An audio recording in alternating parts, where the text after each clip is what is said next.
Bien, gracia y paz. Gracia y paz. Gracia y paz. Bendiciones del Eterno. Shalom, shalom. Gracia y paz.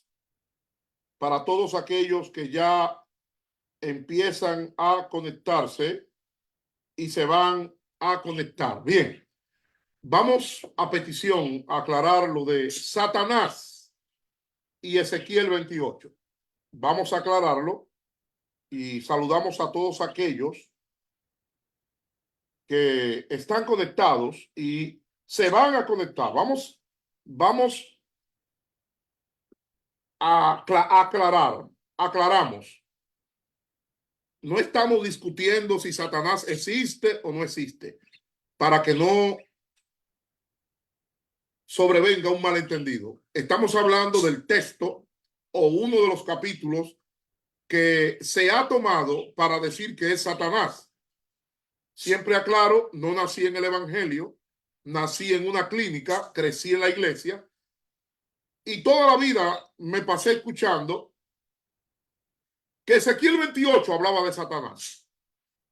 Y aquí tenemos obligatoriamente que entrar en la verdad. En la verdad. Si usted es un hombre de Dios, un ministro de Dios, usted no quiere que le vendan falacias,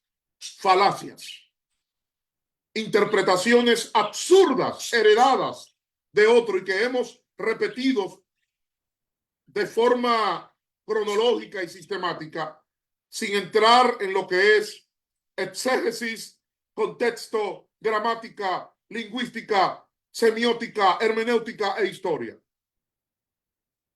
Y es importante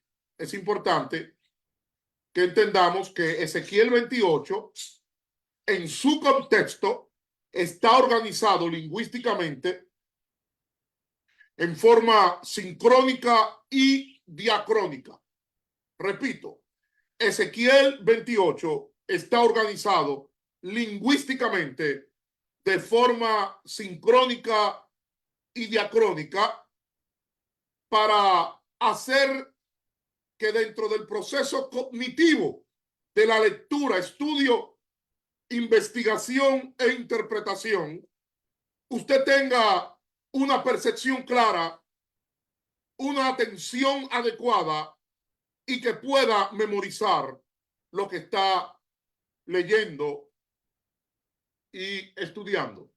Bien, entonces, dentro de un contexto o dentro del contexto de Ezequiel 28, exégesis, gramática, lingüística, semiótica, una materia que casi no se imparte en las unidades académicas evangélicas, la semiótica de las escrituras, que debe impartirse junto con exégesis y debe impartirse junto con hermenéutica, añadiendo filología, lingüística y gramática, para poder interpretar de forma adecuada y evitar las traducciones erróneas. Bien, aclaramos. Ezequiel 28, el capítulo completo, habla de una sola persona. Repito, Ezequiel 28, la interpretación correcta. Nada de interpretación de que aquí, que allí no. Interpretación correcta de Ezequiel 28 habla de una sola persona. ¿De quién? Habla del rey Itobaal. El rey Itobaal en su contexto, que también se le llama Etbaal, y que aclaramos desde ya que a este rey Itobaal se le comparó con Helel. Con Helel. Estamos en vivo. En vivo. Vamos a... Siempre me piden que puedan opinar en el video y vamos a complacerlos. Usted pueda opinar. Ahí está. Ok, bien. Ezequiel 28. Aclaramos. Satanás nunca, oiga bien, nunca fue músico. Satanás nunca fue adorador. Satanás tampoco fue querubín. Hablando en una exégesis, en una lingüística, en una semiótica, en una interpretación hermenéutica histórico correcta. Usted ha escuchado que la adoración es atacada y los adoradores atacados porque Satanás era un adorador. Satanás nunca fue adorador. Satanás, repito, bíblicamente, exegéticamente, lingüísticamente, semióticamente, nunca fue músico. Ezequiel 28, Satanás nunca fue adorador. Vamos a aclararlo, no se preocupe. Satanás tampoco fue querubín. Bien, entonces, repito, la redacción de Ezequiel 28, que se puso como que era Satanás, está organizada lingüísticamente en forma sincrónica y diacrónica. No tengo tiempo para explicar esto ahora, porque no es una clase universitaria. Inscríbase en la universidad para que pueda entender lo que es una redacción narrativa, lingüística, sincrónica y diacrónica de forma adecuada. Bien, miren, también en este capítulo hay metonimia. Entonces, ¿qué vamos a hacer con Ezequiel 28? Bueno, Ezequiel 28, arriba, el versículo 1 habla del príncipe de Tiro. Luego abajo, más adelante, habla de un rey. Y usted oye a los predicadores, a los maestros decir, son dos personas diferentes. Falso de toda falsedad. Lo que pasa es que al no conocer gramática, lingüística, filología, semiótica y el original, porque arriba se está hablando del mismo rey de Tiro. ¿Y quién es el rey? El principal. Porque ahí, príncipe, no se trata de un príncipe, sino de uno que tiene la primacía. Entonces, Ezequiel 28 ha sido interpretado erróneamente. ¿De quién habla Ezequiel 28? Está hablando del rey de Tiro, que también se le decía principal de Tiro, y Tobal. ¿Y con quién se le comparó? Con Helel. ¿Quién era Helel? Era la deidad del Safón, el Safón de los cananeos. Vamos a ver dónde estaba este lugar, que le decían el Edén también, porque la gente solamente piensa que Edén es el que está en Génesis capítulo 2 y capítulo 3 y capítulo 4. Habían o existieron otros Edén en la antigüedad. Edén era el Safón de los cananeos, que aparece en el libro de Números, capítulo 25, y se le llama el lugar de Baal peor. Me estoy adelantando. Estoy ubicando para que usted entienda. El Safón de los cananeos en Números capítulo 25 se les llama Baal peor. Entonces, a Baal, al rey de Tiro, se le comparó con Helel. Helel era la deidad del Safón de los cananeos, y a ese Safón de los cananeos, que se le llamaba Edén, también se le llamaba Edén a ese lugar como el monte del testimonio a los lados del norte. A ese dios cananeo llamado Helel se le conocía por el nombre de Lucero, Lucero de la mañana. A Helel, dios cananeo, se le conocía por el nombre de Lucero de la mañana. Ese Edén que aparece en Ezequiel 28, versículo 14, y Ezequiel 28, versículo 16, cuando se habla de que tú, querubín grande, protector, yo te puse en el santo monte de Dios. ¿De qué está hablando? Del Safón de los cananeos, que Números 25 le llama el lugar de Baal peor. Allí estuviste en medio de las piedras de fuego, te paseabas. Ya lo voy a explicar. Entonces, otro versículo que causa confusión es Ezequiel 28, 16, donde habla de que a causa de la multitud de tus contrataciones fuiste lleno de iniquidad y pecaste. por lo que yo te eché del monte de Dios, del monte de Elohim, el monte de los dioses, y te arrojé de entre las piedras del fuego. Vamos a aclarar quiénes eran estas piedras del fuego o querubín protector. Aclaramos. Y ya lo publiqué en Facebook. Siempre que un rey vasallo, un rey tributario, iba a rendir lealtad a el emperador mayor de ese reino, lo hacía junto a un río y se le declaraba como querubín grande y querubín protector. Grande porque era el principal de ese pueblo y protector porque se consideraba que como tenía la autoridad de los dioses, protegía a esa comunidad. Por eso ustedes ven que Ezequiel 28 se le habla de a Itobaal, a Etbaal, querubín grande y querubín protector. Ahora, la confusión viene, perdón, por Edén. ¿Y cuál Edén? Bueno, Edén ahí no es Edén de la narrativa de Adán y Eva. Edén ahí es el Safón de los cananeos, que cuando se habla en el libro de Números, capítulo 25, está hablando de Ugarit, hablando de las hijas de Moab, y se le llama Baal Peor, que lo correcto es Baal de Peor, que era una especie de Olimpo, que era la montaña sagrada de los dioses. ¿Y qué pasa? Que los israelitas, los judíos, los cananeos y extranjeros le llamaban a ese Safón de los cananeos la tierra del Edén o el Edén.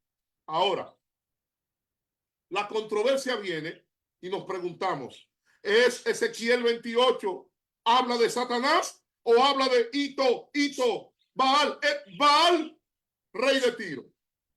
Si usted lo analiza históricamente, exegéticamente, contextualmente, filológicamente y hermenéuticamente, el capítulo 28 de Ezequiel es un prosaísmo histórico. Repito, el capítulo 28 de Ezequiel es un prosaísmo histórico expresado y declarado como sentencia poética a modo de elegía fúnebre. Repito, Ezequiel capítulo 28 es un prosaísmo histórico expresado y declarado como sentencia poética a modo de elegía fúnebre. ¿A quién? Al rey de Tiro. Sí, al rey de Tiro. En ese momento, Itobaal 1 o Etbaal, padre, el papá de la inicua, diabólica, malvada, satánica, Jezabel, como está en el primer libro de Reyes, capítulo 16, versículo 31. Ahora bien, Itobaal vivió en el periodo del año 915 antes de Cristo, 915 antes de Cristo, al año 847 antes de Cristo. Y en el momento que está siendo posesionado como rey, ya era sacerdote de Astaré o Astarte. Entonces, el rey de Tiro de Ezequiel 28 es Itobaal. Y esta composición, esta perícopa, ya he hablado lo que es una perícopa, es una metalexis narrada en elegía, composición póstuma de duelo, que hace referencia a la historia del rey Itobaal I o Itobaal I. Itobaal, el 1, porque estuvo el 2, y también estuvo el 3. Itobaal I era rey de los sidonios.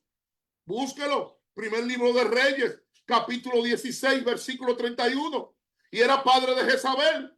Y este capítulo lo que está hablando del nacimiento, desarrollo, esplendor, apogeo, coronación y caída. No solamente de él, sino de toda la casa de Omri. Investigue lo que es la casa de Omri. Y no se refiere a Satanás. Y lo digo con toda la sinceridad ministerial bíblica y si quiere ponerle teológica y exegética que nos compete. Entonces, la descripción que se hace del príncipe de Tiro es una interpretación metafórica y se usa metonimia. Por eso hay que conocer las figuras de dicción, las figuras de lenguaje. Llámese usted obispo, presbítero, ejecutivo, apóstol, profeta, evangelista, predicador, maestro, profesor, pastor, como sea. Es una interpretación metafórica y usa metonimia y usa analogía para referirse a las grandes, altas y elevadas funciones concedidas al rey de Tiro y Tobaal en su periodo gubernamental. Ahora, explíqueme el capítulo de forma resumida, doctor Paulino. Sucedió que cuando Tobaal I o Etbaal fue confirmado como rey de la ciudad-estado de Tiro, oiga bien, en la ceremonia, según 5 autores, que voy a mencionar 3 de ellos más adelante, le colocaban un querubín gigante al lado en la ceremonia y declaraban sobre el que estaba siendo instalado y posesionado con las mismas cualidades y propiedades idénticas de un querubín protector y proclamaban 7 veces: he aquí el querubín protector custodio del Edén, a las órdenes de la montaña sagrada de los dioses, porque estamos en un contexto donde el politeísmo impera. Entonces, a Tobaal lo dedicaron al zafón de los cananeos que le llamaban el Edén. Y en ese zafón de los cananeos también le llamaban el paseo de las piedras de fuego. Repito, al Edén le llamaban zafón de los cananeos, o al zafón de los cananeos le llamaban el Edén. Aparece allá en el libro de Números, capítulo 25, hablando de Ugarit con las hijas de Moab, de Baal de Peor, aunque dice la Reina Valera, Baal Peor. Entonces, a ese zafón de los cananeos le llamaban el paseo de las piedras de fuego, que ellos consideraban a esos dioses como hijos del fuego. Ellos decían: estos hijos del fuego, estos dioses son los seres brillantes, divinizados. Estos son seres angelicales, encendidos e hijos de los astros. ¿Y qué pasaba? Que al ungir al rey vasallo de la ciudad-estado, declaraban sobre él que él para siempre habitaría en el Edén, en el jardín de los dioses antiguos y en la montaña sagrada de los dioses, que era un paralelo o es un paralelo, y estoy hablando de forma anacrónica, a los dioses griegos del Olimpo, que no los voy a mencionar por falta de tiempo.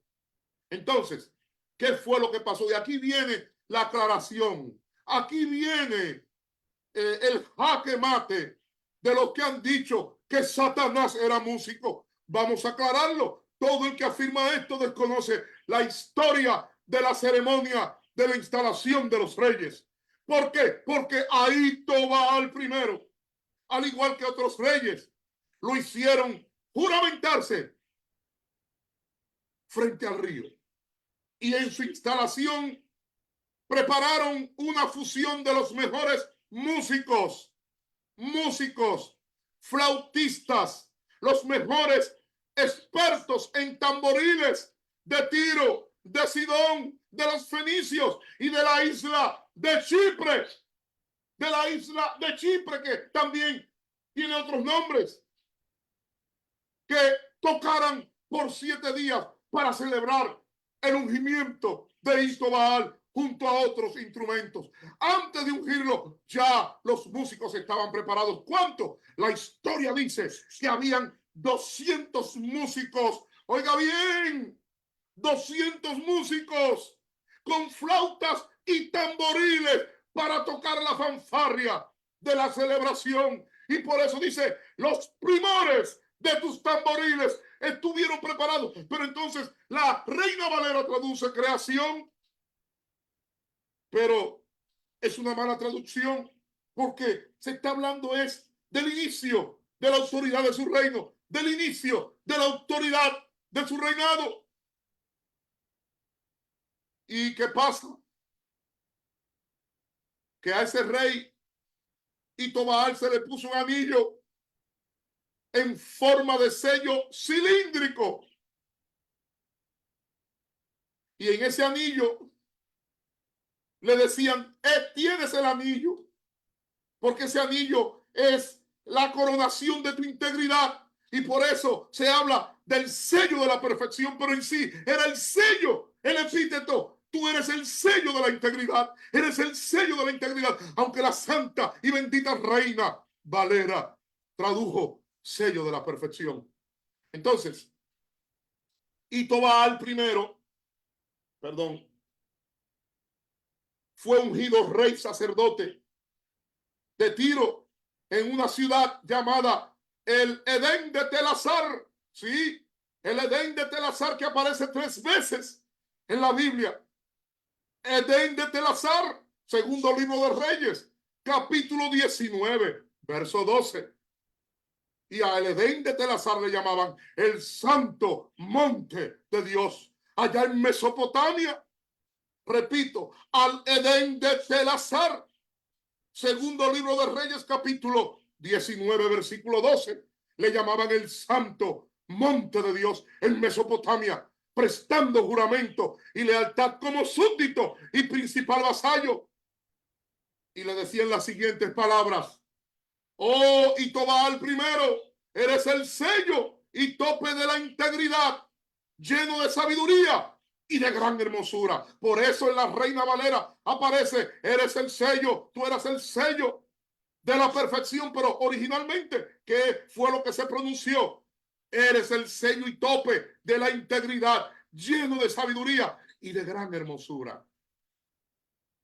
Y usted va a encontrar el Edén de Telazar, llamado el Santo Monte de Dios, en Mesopotamia, en segundo libro de Reyes 19, versículo 12. Sí, búsquelo, segundo libro de Reyes 19, 12, donde relata, ¿acaso libraron sus dioses a las naciones que mis padres destruyeron? Esto es Gozán, Arán, Rezef y los hijos de Edén que estaban en Telazar. También aparece el Edén de Telazar en Isaías 37, 12. Isaías 37, 12 declara, ¿acaso libraron sus dioses a las naciones que destruyeron mis antepasados, a Gozán, Aram, Rezef y a los hijos de Edén que moraban en Telazar? No se sabe la ubicación exacta. Ahora, no voy a pasarme la tarde o el día mencionando autores, pero voy a mencionar por lo menos 2. Cyrus Gordon o Cyrus H. Gordon, Cyrus H. Gordon, en el 1965, en uno de los libros de los que poseo, donde él habla del impacto de la cultura heleno-semítica sobre la Grecia micénica. Y menciono también a Joseph Levin Salchut en el libro Arqueología de los Hebreos del año 1851. Ellos alegan, entre otros autores que están en nuestro poder, que ese Edén, porque no solamente había un solo Edén, había más Edén. Ese Edén de Telazar era un lugar habitado por el pueblo del Edén, que era un distrito antiguo de Mesopotamia, que estaba en el norte de Mesopotamia, pero más que en el norte, en el noroeste del Éufrates, pero cuya ubicación y localización exacta se desconoce. No se sabe exactamente en qué lugar exacto estaba el Edén de Telazar, porque era un pueblo llamado Edén del distrito antiguo. Y esto incluso se menciona junto con Gozán, con Arán, con Rezet, pero se sabe que estaba en el norte o en el noroeste de Mesopotamia, o en el norte de Mesopotamia, al oeste del Éufrates. ¿Y qué ocurre? Que cuando ungieron a Itobaal primero, y aquí viene otro desenredo de la Biblia, o de las interpretaciones malas que han hecho, al finalizar la ceremonia, a Itobaal primero le pusieron un vestido doble de piedras preciosas. ¿Por qué? Porque ese era el día del inicio, era como para ellos era el día de su nacimiento. A Itobaal primero de Ezequiel 28, que no es Satanás. Satanás nunca fue adorador, Satanás nunca fue músico, Satanás nunca estuvo en el cielo. Todo ha sido una mala interpretación de siglos y de años. Al finalizar la ceremonia, fue vestido de piedras preciosas, un vestido doble de realeza.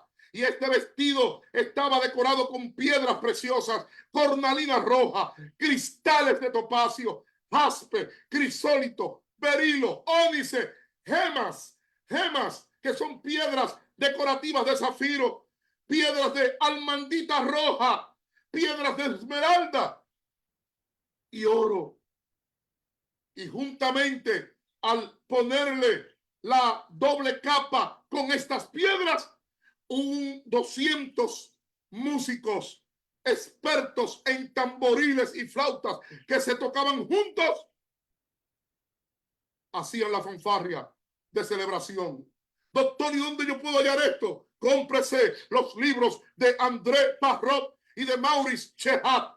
Cómprese los libros de Sabatino Moscati. Ahora, ¿de dónde André Parrot, arqueólogo, antropologista, igual que Maurice Chehat y Sabatino Moscati? Ellos leyeron un libro o un ensayo de arqueología, historia y paleohistoria de Alemania del año 1956, titulado Mari, los fenicios, Tiro y Sidón, Biblia, arqueología y paleohistoria, traducido del alemán al inglés del año 1956, que está en nuestro poder y que fue publicado en Zurich, Alemania. Sí, le pusieron un vestido doble de piedras preciosas, cornalina roja, cristales de topacio, jaspe, crisólito, berilo, ónice, gemas decorativas de zafiro, almandita roja, esmeralda y oro, juntamente con el ritmo musical. Por eso los primores de tus tamboriles, Satanás nunca fue músico, Satanás nunca ha sido músico, Satanás nunca ha sido adorador. Lo que pasa que una mala traducción trae una mala teología, una mala traducción trae una falacia, una mala traducción trae una mala interpretación. Entonces, ¿cuáles fueron los primores de tus tamboriles? Los 200 músicos que, según André Parrot, experto en Medio Oriente Antiguo, estaban preparados no solo con las tamboras colgadas de su cuello, la tenían de frente, y las flautas la tocaron al mismo tiempo. Por eso los 200 eran los primores de tus tamboriles y flautas. Estuvieron preparados, aunque se tradujo para el día de tu creación. Era para el día de tu instalación, para el día de tu ungimiento, para el día de tu coronación. Señores, pero permítame, regáleme unos minutos más, porque quiero aclarar algo. En el siglo I, el filósofo platónico de la antigua Grecia, el historiador, militar, ensayista y magistrado, Amonio de Lamprés, cuyo libro lo tengo aquí, titulado Altares y Sacrificios, afirmó y aseguró que el dios cananeo Helel era Satanás. Ahí está el problema. Mire ahí donde está. En el libro de Amonio de Lamprés, titulado Altares y Sacrificios, afirmó y aseguró que el dios cananeo Helel era Satanás y que estaba conectado con ¿qué? Con luz, con brillantez, con esplendor. Y le añadió que Satanás, o sea, el dios cananeo Helel, Satanás, estaba conectado con los planetas Júpiter y Venus. ¿Y qué pasó? La culpa la tiene de esa mala interpretación Jerónimo de Estridón. Jerónimo de Estridón, quien era un gran admirador del pensamiento, quien era un gran admirador del filósofo griego Amonio de Lamprés. Y por eso en la Vulgata Latina, Jerónimo de Estridón reemplaza al dios cananeo Helel por Lucero. ¿Cómo? Sí, Jerónimo de Estridón, ahí en esa Biblia que usted tiene, pero especialmente en la Vulgata Latina, reemplaza al dios cananeo Helel por Lucero. Sí, Lucero es el mismo Lucifer, es el mismo Luzbel. ¿Cómo? Sí, el dios cananeo Helel fue reemplazado por Lucero, Lucifer, Luzbel, por Jerónimo de Estridón en la Vulgata Latina. ¿Y qué era Lucero? ¿Qué era Lucifer? ¿Qué era Luzbel? Era el equivalente o símil del dios Helel, del Safón de los cananeos. El símil latino del dios Helel, del Safón de los cananeos. Y lo hizo usando una composición justapuesta de dos nombres latinos. ¿Cuáles? ¿Cuáles eran? Lux y Fero. Lux y Fero. ¿De dónde? Lux, L-U-X, Lux y Fero. Y de ahí viene Lucero, Lucifer, Luzbel. Este Lucero, este Lucifer, este Luzbel fue ampliamente exaltado en la literatura griega, en la literatura helenística, pero que ya en la civilización prehelénica y micénica, no voy a explicar ahora qué es prehelénico y micénico, el dios cananeo Helel, que fue sustituido por Jerónimo de Estridón en la Vulgata Latina por Lucero, Lucifer y Luzbel, paulatina y gradualmente fue representado como una figura icónica de color rojo, con cola, cuernos y la famosa horca tridente. Ahí se acuerdan, la que parece un tenedor boca arriba, la horca tridente, porque son 3 dientes de 3 pequeñas puntas. Por esta razón más luego lo asocian con el dios griego Poseidón. Y esas 3 puntas de la horca tridente, a través de los años y los siglos, ha sido objeto de múltiples interpretaciones místicas, humanas, divinas y diabólicas. ¿Y qué ocurrió? Que en la época medieval, esa figura de Satanás, roja, fenicia, porque era una mezcla, permeó e influenció en el pensamiento de eruditos, de escritores, de novelistas, de teólogos, de obispos, presbíteros y monjes, llenando y mezclando el cristianismo. Lamentablemente hay que decirlo, mezclaron y llenaron el cristianismo con el folclore de una cultura popular viciada, llena de supersticiones, paganismo y superchechería. Entonces, todas estas creencias trajeron la percepción, la absorción, la asimilación y la adopción de gran parte de la cultura griega y sus dioses por parte del cristianismo, lo que llevó a especialistas de las artes a realizar composiciones mezcladas semi-humanas y animales, como por ejemplo los cuernos, los pies de chivo y la cola, que son características ¿de quién? Del dios Pan. ¿Cómo? Le estoy dando historia resumida. Sí, sí, ese Satanás, ese blasfemé, es una evolución de composiciones de las artes mezcladas con semi-humanas y animales, los cuernos, los pies de chivo y la cola, que son características del dios Pan, el dios principal de las puertas del Hades en la ciudad de Cesarea de Filipo. Lo repito, esas puertas del Hades que se mencionan en el Nuevo Testamento estaba en la ciudad de Cesarea de Filipos, y el dios principal de las puertas del Hades era el dios Pan, Paneas. Cuernos, pies de chivo, cola. Entonces, todo lo expuesto anteriormente contribuyeron temprana y tardíamente en todos los midrás anteriores y posteriores de la Tanakh, la Biblia hebrea, que fueron escritos, elaborados y construidos alrededor de esta figura, de estos conceptos, de estas interpretaciones. ¿Qué pasa? ¿Qué pasa? Que cuando usted estudia la historia, usted se va a dar cuenta que a este Helel, que era del Safón, era la deidad del Safón de los cananeos. ¿Ah? Repito, el Safón de los cananeos era conocido como el huerto de Dios. El Safón de los cananeos, donde también se hizo otra confirmación del rey de Tiro, que es el mismo príncipe de Tiro. No habla de dos hombres, es uno solo. Lo que pasa es que hay príncipe, tiene que ver no con el título de príncipe, sino con el primario, con el principal. Es el mismo rey de Tiro. Y Tobaal primero, Etbaal.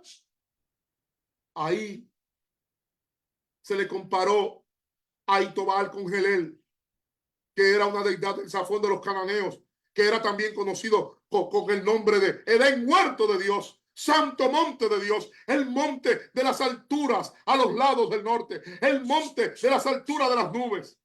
Por eso al dios cananeo Helel se le conocía por el nombre de lucero de la mañana.